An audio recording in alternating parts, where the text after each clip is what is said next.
अब हमें पढ़ना है series containing binomial coefficient. NTA बोलता है कि ये सिलेबस से हट चुका है, बट वो भाई छलावा है, उसकी बातों का कोई भरोसा नहीं है, डेफिनेटली इससे क्वेश्चन आ सकता है। ठीक है, तो इसको है ना मार्केट में डिफरेंशिएशन इंटीग्रेशन वगैरह से पढ़ाया जाता है। वो भी अच्छा अप्रोच होता है, बट वो काफ़ी लेंदी होता है कई बार। तो हम इसको इस प्रॉपर्टी से पढ़ेंगे। ये वाली जो प्रॉपर्टी होती है ना, इससे काफ़ी जल्दी आंसर आ जाता है। तो ये प्रॉपर्टी मैंने पार्ट 1 में भी तुम्हें बताई थी। पार्ट 1 में ऑलरेडी मेजर पोर्शन कवर्ड है, पहले वो पढ़ के आओ, उसके बाद ये पढ़ना। तो एनसीआर को हम क्या लिख सकते हैं? ऐसा लिख सकते हैं कि एन और आर को मैं बाहर निकाल दूं और दोनों में से एक एक कम करके लिख दूं। ठीक है, फिर देख कैटेगरी 1 क्या है। मोटी मोटी इसके अंदर 3 कैटेगरी है। तो पहली कैटेगरी क्या है कि जब बाइनोमियल कोफिशिएंट्स के साथ तुम्हारे कुछ कांस्टेंट्स मल्टीप्लाइड में हो, ठीक है, और वो जो कांस्टेंट है वो अरिथमेटिक प्रोग्रेशन में हो, एपी में हो, तब तुम क्या करोगे? तो देख हम क्या करेंगे, जनरल टर्म लिखेंगे।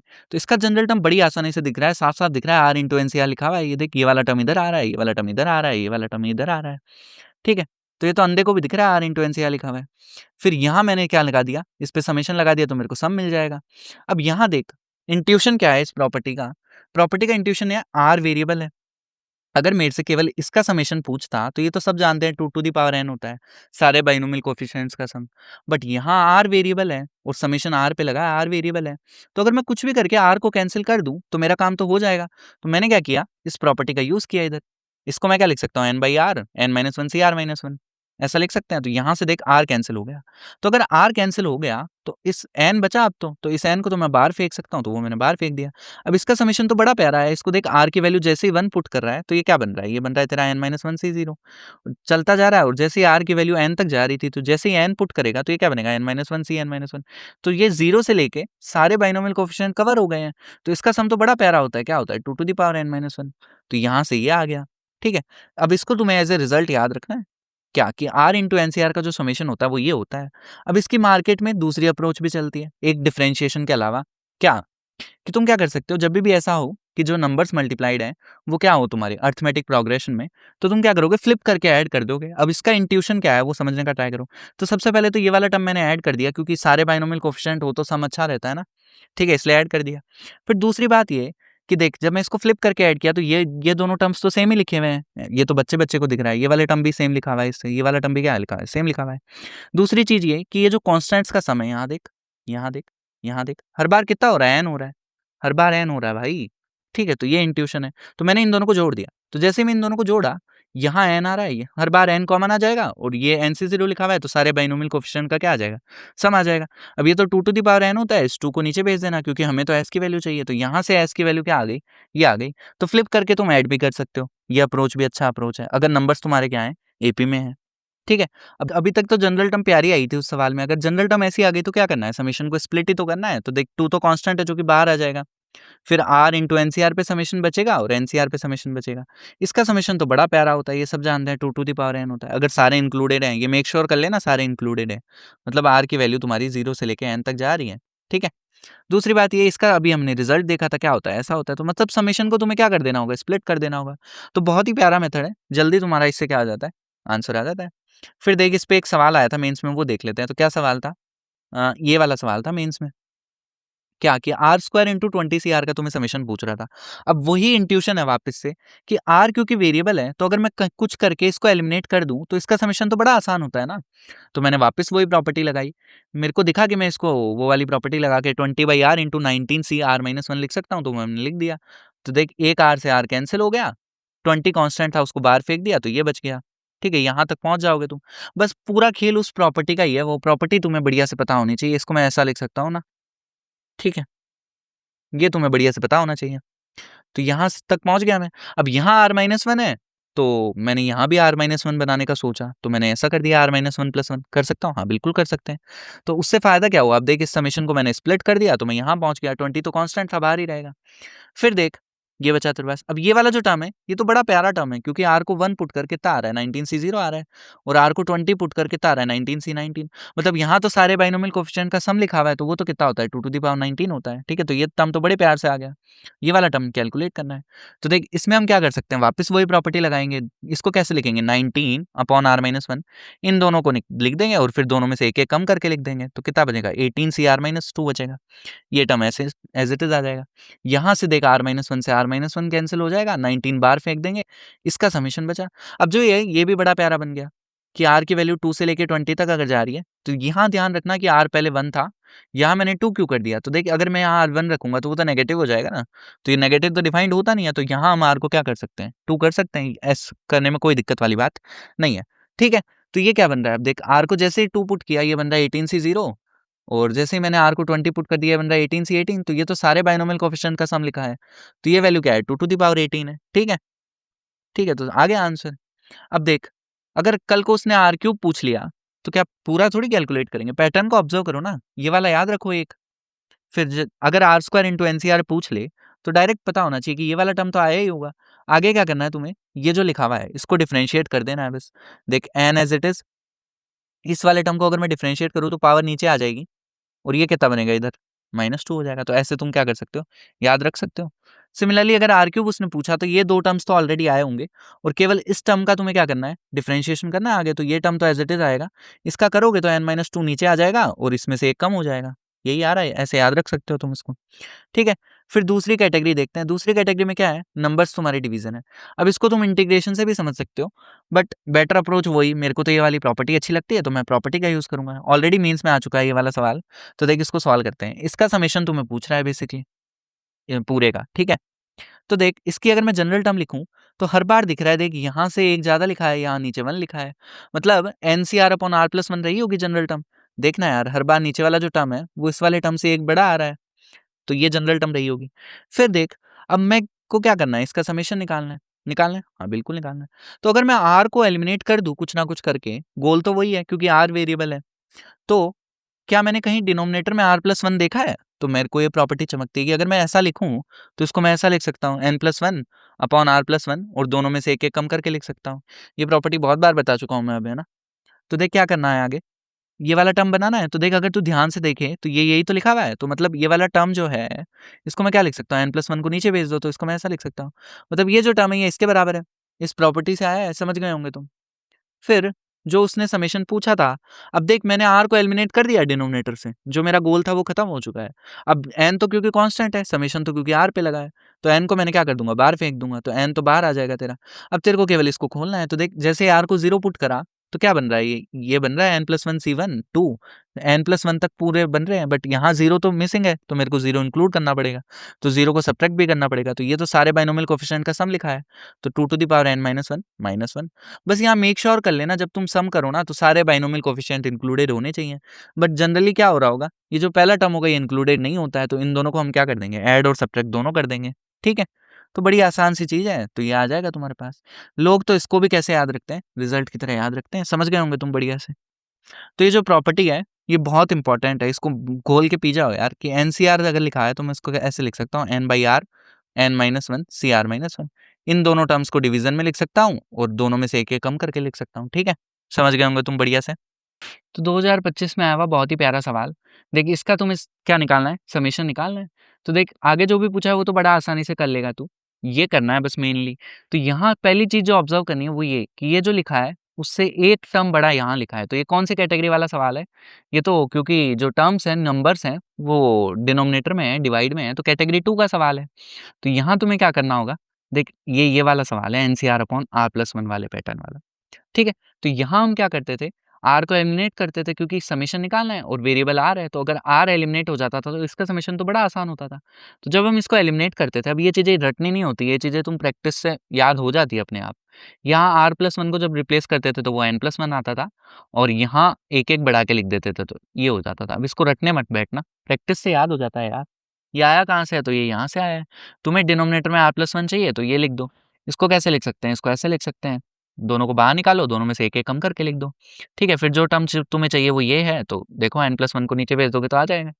ठीक है, अब दूसरी चीज, यहाँ ये जो 2r+1 है इसको r की तरह देखो कि मतलब ये r लिखा हुआ है, तो तुम क्या करोगे? इस टर्म को तुम ऐसे रिप्लेस कर सकते हो, समेशन ऑफ n+1, n की जगह 11 है तो कितना आ जाएगा? 12 आ जाएगा, और r की जगह क्या है? 2r+1 है, तो उसमें एक बढ़ा के लिखना है तुम्हें, तो वो कितना आएगा तुम्हारा? 12c 2r+2 आएगा। नीचे कितना बनेगा? नीचे बनेगा n+1, n की वैल्यू 11 है तो ये बन जाएगा 12। ठीक है, अब यहाँ तक अगर तुम पहुंच गए अब तो सवाल डन है यार तुम्हारा। ये दे रखा है 0 से 5 जा रहा है, सॉरी। ठीक है, तो देख यहाँ 12 क्या है तेरा? कांस्टेंट है, बाहर फेंक दे। तो ये क्या बना तुम्हारा? r = 0 to 5 और ये बन गया 12c 2r+2। ठीक है, अब तो बड़ा आसान सा हो गया। अब तो तू इसे सोए कर देगा 1/12। ये कितना बनेगा देख, r को 0 पुट करेगा, ये बनेगा 12c2। r को 1 पुट करेगा तो ये कितना बनेगा 12c4। यूँ चलता जाएगा। फिर r को 5 पुट कर दे तो ये बन रहा है तुम्हारा 12c12। ये बन रहा है। अब इसका सम चाहिए तो हम 12c0 ऐड कर देते हैं, सब्ट्रैक्ट कर देते हैं। ये वाला चीज़ हम बहुत बार कर चुके हैं। तो अब ये सारे क्या लिखे हुए हैं तुम्हारे, इवन वाले लिखे हुए हैं। इवन वाले का सम क्या होता है, 2 to the power n-1, n की वैल्यू 12 है, तो ये 11 आ जाएगा -1। ठीक है, ये आ गया। आप जो भी उसने पूछा बता दो उसे। ठीक है, तो मेन स्टेप जो था ना वो ये रियलाइज़ करना था तुम्हारा कि सबसे पहली बात तो NCR/R+1 जो होता है, जब तुम उसमें R को एलिमिनेट करते हो तो वो क्या बन जाता है, R तुम्हारा N से रिप्लेस हो जाता है और ऊपर वाले में तुम एक-एक बढ़ा के लिख देते हो, तो ये N+1 CR+1, खत्म बात। जब ये बन जाता है फिर तुम इसको बाहर फेंक देते हो और समेशन, इसका समेशन निकालना बड़ा आसान होता है। ठीक है, तो ऐसे करोगे तो हो जाएगा बड़ी आसानी से। फिर दूसरी चीज़ ये रियलाइज़ करना था कि जो 2r+1 है इसको R की नज़र से देखो, गंदी नज़र से नहीं, जैसे R को देखते हो वैसे ही 2r+1 को देखो, बस। तो जब तुम्हें r+1 करना है तो इसकी जगह +1 कर दो, खत्म। तो सवाल देख लेते हैं एक और ना। ठीक है, तो ऐसा दे रखा है, इसका समेशन निकालना है, बाद में तो अल्फा बड़ी आसानी से निकल जाएगा। तो सबसे पहली बात तो देख, वो डिनोमिनेटर में तुम्हें बाइनोमियल कोएफिशिएंट देके डराना चाह रहा है। कुछ नहीं यार, डायरेक्ट प्रॉपर्टी यूज़ होगी देख। तुम्हें डराएगा वो? डरोगे तुम? नहीं डरोगे ना? देख ये बनेगा। इधर देख, नीचे ये बन रहा है, ऊपर ये बन रहा है, तो ये देखते तो मुझे साफ-साफ चमकता है क्योंकि ये दोनों वैल्यू क्या है, सेम है और यहाँ केवल एक का डिफरेंस है, तो ये वाली प्रॉपर्टी लग रही होगी NCR/NCR-1 वाली। बता चुका हूँ मैं तुम्हें पार्ट 1 में। ये दोनों वैल्यू सेम है और ये ऐसा है, तो क्या होता है, इन दोनों का डिफरेंस +1/R आ जाता है। तो यहाँ से जैसे ही तुम ये लगा दोगे ये बन जाएगा। उसके बाद क्या करोगे, एक आर से एक आर कैंसिल हो जाएगा, तो ये बच गया। फिर इसको थोड़ा सिंप्लीफाई करके ऐसा लिख सकते हो और फिर समेशन लगाना है तो देख 31 कांस्टेंट है, बाहर फेंक दोगे, r इंटू 30 CR बनेगा और दूसरा टर्म क्या बनेगा, r² इंटू 30 CR। अब फॉर्मूले मैंने याद करवाए थे तुम्हें कि ये वाला फॉर्मूला तुम्हें याद होना चाहिए, n into 2 to the power n-1 होता है। बेसिक सा फॉर्मूला है यार, याद कर लो, अच्छा रहता है, फास्ट हो जाओगे थोड़ा। r² इंटू NCR का अगर चाहिए तो ये वाला टर्म तो एज इट इज आ जाता है और फिर बाद में क्या होता है, देखिए n-1 नीचे आएगा और इसमें से एक डिक्रीज हो जाएगा। या फिर तुम ऐसे याद रख सकते हो, इस टर्म को डिफरेंशिएट करते हैं तो ये बनेगा। एग्जैक्टली डिफरेंशिएशन नहीं, याद करने का तरीका है बस। ठीक है, तो फॉर्मूला लगाना, आंसर आ जाएगा तुम्हारा। क्या होता है देख, ये वाला टर्म आ जाता है और 2 टू द पावर कितना आता है, n-1, n की वैल्यू तो 30 है तो ये 29 आ जाएगा। सिमिलरली ये वाला फॉर्मूला लगाना, तो उसमें ये वाला टर्म तो एज इट इज आया होगा, प्लस ये दो टर्म्स भी आए होंगे, ये 29 आगे आ गया होगा और 2 की पावर में कितना चला गया होगा, एक कम हो गया होगा। ठीक है, तो ये फॉर्मूले हैं, अप्लाई कर लोगे तुम। एक तो ये ऐसे सोच सकते हो, या फिर सोच सकते हो कि एक बार और आर को मैं रिमूव कर सकता हूँ ना, अगर इसको मैं थोड़ा सिंप्लीफाई कर लूँ तो। हाँ, कर सकते हो बिल्कुल। तो मैंने इस 30 CR को क्या लिख दिया, 30/R इंटू 29 CR-1। ठीक है, तो देख आर से आर कैंसिल हो गया, 30 तो ये बचेगा, तो फिर मैं 30 को बाहर फेंक दूंगा समेशन से, इस वाले 30 को। ठीक है, तो ये बचेगा 30 into this term minus of this term into this term, ये बचेगा। फिर देख, जैसे ही आर 1 से 30 जा रहा था अगर, तो यहाँ आर को 1 पुट करेगा C0 मिलेगा, आर को 30 पुट करेगा कितना मिलेगा, C29। सारे बाइनोमियल कोएफिशिएंट इंक्लूडेड है, तो इसका सम कितना आया होगा, 2 टू द पावर 29 आया होगा। ठीक है, तो ये वाला टर्म तो हो गया हैंडल, अब बचा केवल ये वाला टर्म। अब यहाँ भी हम क्या कर सकते हैं, r-1 को एक और बार कैंसिल कर सकते हैं, साफ साफ दिख रहा है। ठीक है, तो आर आर को वेरिएबल है ना, जितनी बार हटा पाओ हटा लो उस सेम प्रॉपर्टी से। तो यहाँ भी मैंने वही प्रॉपर्टी लगा दी, तो 29/R-1 आ गया और यहाँ क्या आ गया, 28 इंटू सी। दोनों में से एक एक कम करके लिख दो, तो ये कैंसिल हो गया। और ये क्या है, जब तुम आर को अब 2 से वेरी करा देना क्योंकि आर नेगेटिव हो नहीं सकता। तो अब देख लो ये कितना बनेगा, सारे बाइनोमियल कोएफिशिएंट इंक्लूडेड है पर्टिकुलर इस रेंज में, तो ये कितना बन जाएगा, 2 टू द पावर 28 बन जाएगा क्योंकि n की वैल्यू 28 है। आ गया यार तुम्हारा आंसर। ठीक है, तो अब हमें पढ़नी है third category of the summation. ठीक है, जब बाइनोमियल कोएफिशिएंट्स क्या होते हैं, मल्टीप्लिकेशन में होते हैं। ये बहुत आसान होता है, ये सबसे आसान होता है इनफैक्ट। इसकी डायरेक्ट ट्रिक होती है, रिजल्ट कुछ भी जो तुम्हें बोलना है वो बोलो। बट देखो यार, इससे क्वेश्चन इस बार आने के चांसेस हैं क्योंकि 2025 में शायद इससे क्वेश्चन नहीं आया था, इस वाले पर्टिकुलर पैटर्न से। जहां तक मैंने देखा शायद नहीं आया था, कंफर्म नहीं है मुझे, बट देख लेना एक बार। ठीक है, तो बहुत आसान होता है ये। अगर ऐसा लिखा हुआ है सारे बाइनोमियल कोएफिशिएंट 0 से लेकर n तक सारे इंक्लूडेड हैं और उनके स्क्वायर का जो सम होता है ना वो ये होता है, इसको याद करने की एक ट्रिक भी होती है। तो देख ट्रिक देख लेते हैं, रिजल्ट की तरह तुम्हें याद होना चाहिए। देख ऐसा लिखा हुआ था, इसको ऐसा लिख सकते हैं ऑब्वियसली। मैंने क्या किया, इसको ऐसा लिख दिया, NCR इक्वल टू NCN-R। तो देख क्या फायदा होगा, बिना फायदे तो कुछ करोगे नहीं।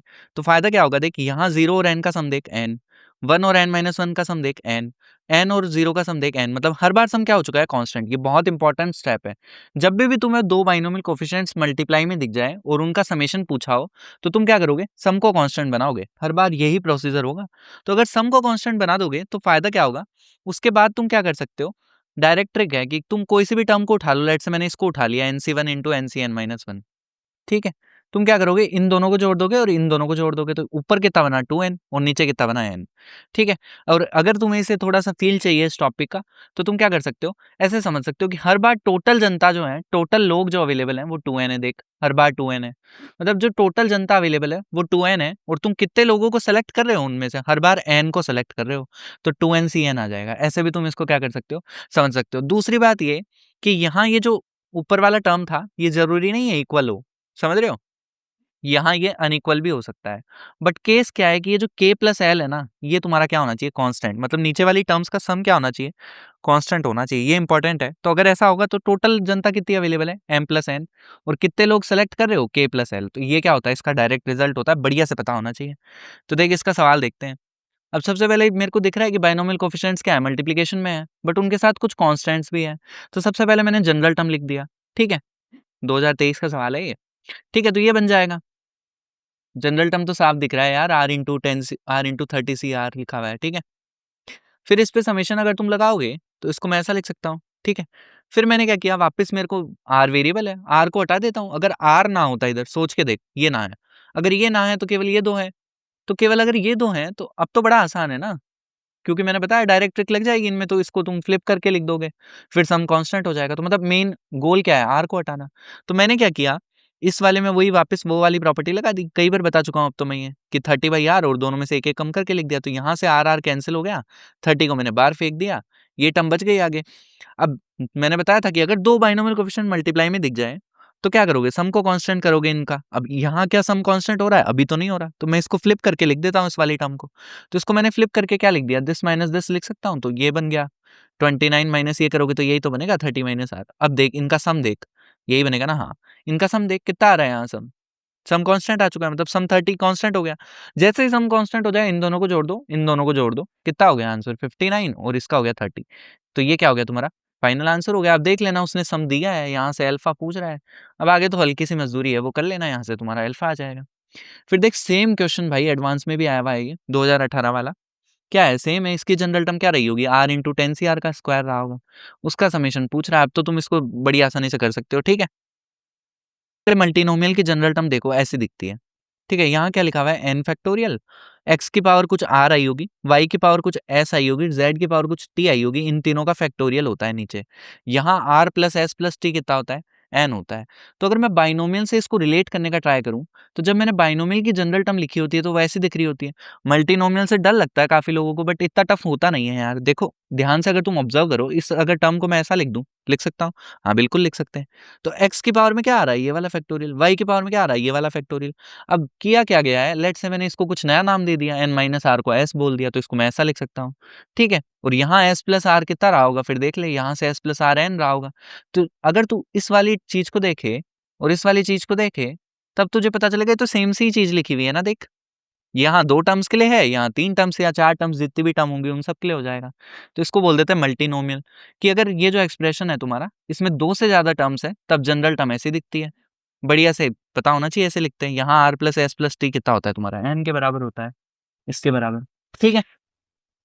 तो इसमें जो सवाल आते हैं ना, वो मेनली 2 टाइप के आते हैं। या तो तुम्हें फाइंड करना होता है कुछ कोएफिशिएंट किसी टर्म का, ठीक है। तो जनरल टर्म लिखोगे और फिर जो चाहिएगा वो बना दोगे, वहां से केसेस बनेंगे और वैसे सॉल्व होगा। या फिर सवाल आता है नंबर ऑफ टर्म्स निकालने का। तो नंबर ऑफ टर्म्स निकालने का डायरेक्ट फॉर्मूला होता है n plus r minus one c r minus one. ये बेगर्स मेथड से आता है, जो कि पीएनसी में डेराइव होता है, ठीक है। तो याद होना चाहिए बढ़िया से। अब सबसे पहली बात, इंपॉर्टेंट बात, कि ये फॉर्मूला जो है ये हर बार एप्लीकेबल नहीं होता। ये कब एप्लीकेबल होता है वो तुम्हें बढ़िया से पता होना चाहिए। तो ये तब एप्लीकेबल होता है जब यहाँ जो टर्म्स लिखी गई हैं वो डिसिमिलर टर्म्स हो। जैसे कि यहाँ ये जो है ना, ये सारे, यहाँ कोई x का फंक्शन होगा, कोई y का फंक्शन होगा, कोई एक्स वाई का फंक्शन होगा। मतलब ऐसा नहीं है कि कोई सारे x के ही फंक्शन है। समझ पा रहे हो, देखो इससे समझ पाओगे। अगर मैं बोल दूं ऐसा एग्जांपल है और नंबर ऑफ टर्म्स सही है तुम्हें, तो यहाँ तुम ये नहीं कर सकते कि 3 टर्म्स है तो 7 प्लस आर की वैल्यू 3 रख के फॉर्मूला लगा दिया ना। यहाँ ऐसा नहीं होगा, यहाँ तुम्हें मैनुअली देखना पड़ेगा कितने नंबर ऑफ टर्म्स है, यहाँ का फॉर्मूला नहीं है वो, ठीक है। तो यहाँ अगर मैं ऑब्जर्व करूँ तो देख x की जो मिनिमम पावर आई होगी वो 0 आई होगी, और हाईएस्ट पावर जो आई होगी वो कितनी आई होगी, 14 आई होगी। और इस पर्टिकुलर केस में हो क्या रहा है, x की सारी पावर आई होगी 0 से लेके 14 तक। तो कितने नंबर ऑफ टर्म्स रही होंगी, 15 नंबर ऑफ टर्म्स रही होंगी टोटल इसके एक्सपेंशन में। तो यहाँ फॉर्मूला नहीं लगेगा क्योंकि यहाँ सारी डिसिमिलर टर्म्स नहीं है, एक ही वेरिएबल है ना यार, यहाँ तो x ही है केवल। ठीक है, समझ पा रहे होंगे तुम। यहाँ ये जो है ये सारे डिसिमिलर हैं, नंबर ऑफ वेरिएबल्स तुम्हारे आ रहे हैं, तो ऐसा फॉर्मूला लगता है। ठीक है, तो देख सवाल देख लेते हैं अब। ये सवाल आया हुआ था 2021 में।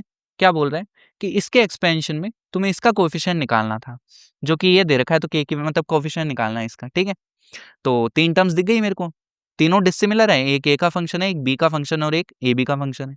बाकी कोएफिशिएंट निकालने वाले सवालों में तो अगर ये ऐसा भी कुछ होगा, तो भी तुम क्या करोगे, तो भी तुम मल्टीनोमियल ही लगाओगे, क्योंकि है तो 3 टर्म्स ही ना। समझ में लो, वो केवल नंबर ऑफ टर्म्स के लिए इनवैलिड है वो फॉर्मूला। ठीक है, तो यहाँ जब जनरल टर्म लिखोगे तो 10 फैक्टोरियल आर एस टी, ए की पावर आर गया होगा, बी की पावर ये 2b की पावर कितना गया होगा, एस गया होगा, और 4a की पावर कितना गया होगा, टी गया होगा। ठीक है, ये रही होगी इसकी जनरल टर्म, बड़ी आसानी से लिख सकते हो।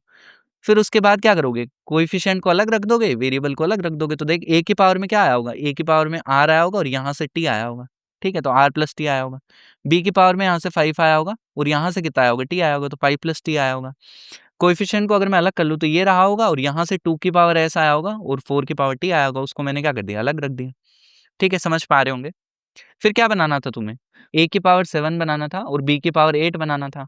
ठीक है, देखो यहाँ मतलब आर प्लस टी तुम्हारा कितना होना चाहिए, 7 होना चाहिए, और एस प्लस टी कितना होना चाहिए, 8 होना चाहिए। और एक इक्वेशन हम खुद जानते हैं, ये इक्वेशन लिखना मत भूलना, क्या कि तीनों का जो सम आया होगा वो एन के बराबर आया होगा।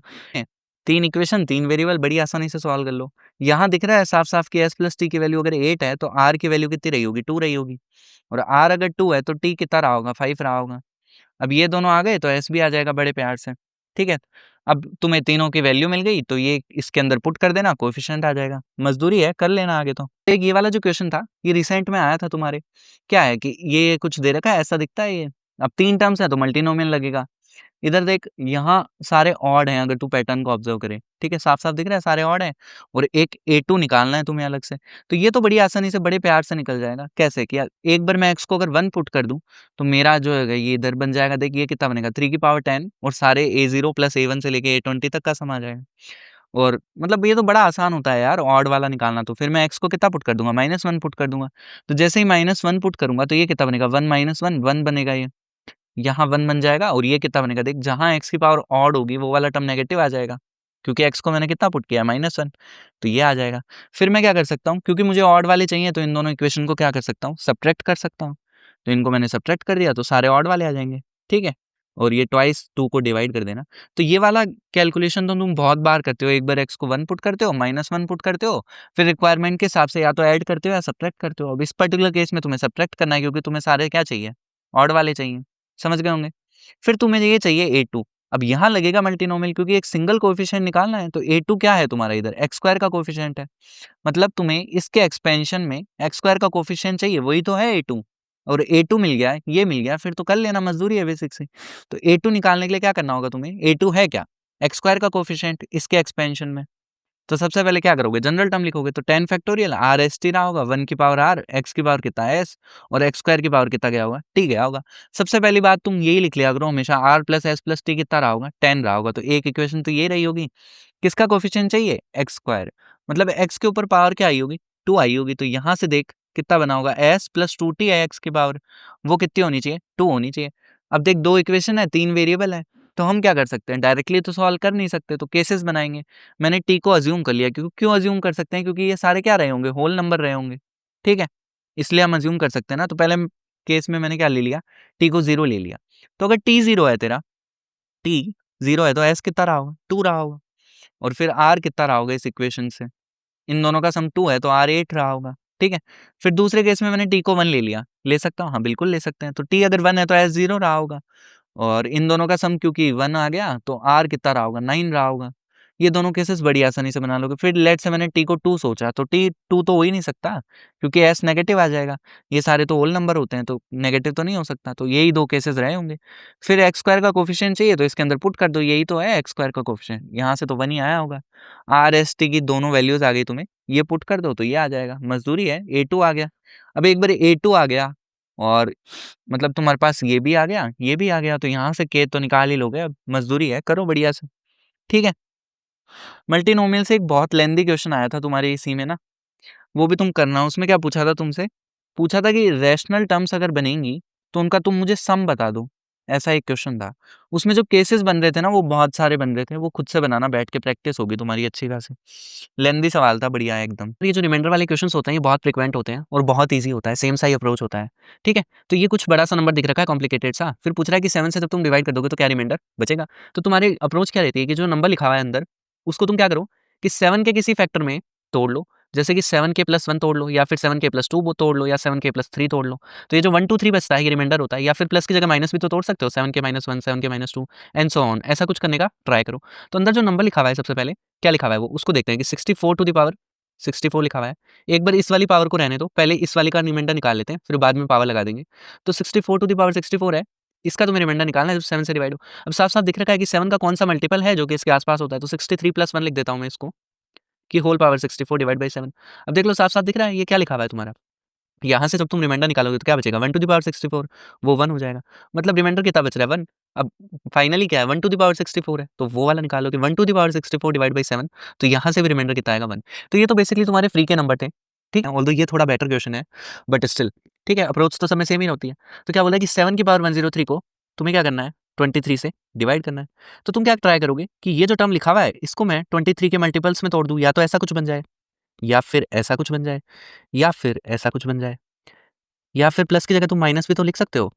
ठीक है, ऐसा-ऐसा कुछ बनने का ट्राई करोगे कि इस बड़े वाले टर्म को तुम्हें 23 के मल्टीपल्स में तोड़ना है। तो ये जो टर्म बचा 1 2 3 -1 -2, ये क्या है, रिमाइंडर बचेगा। ठीक है, तो देख लेते हैं इसको कैसे ब्रेक करेंगे। तो 7 का कौन सा मल्टीपल है जो कि 23 के आसपास होगा, ये सोचो। तो 7 का स्क्वायर अगर तुमने लिया 49, तो ये इसको तुम लिख सकते हो 46 प्लस 3, और ये डिवाइड होता है तो मतलब कितना है, 3 आ रहा है।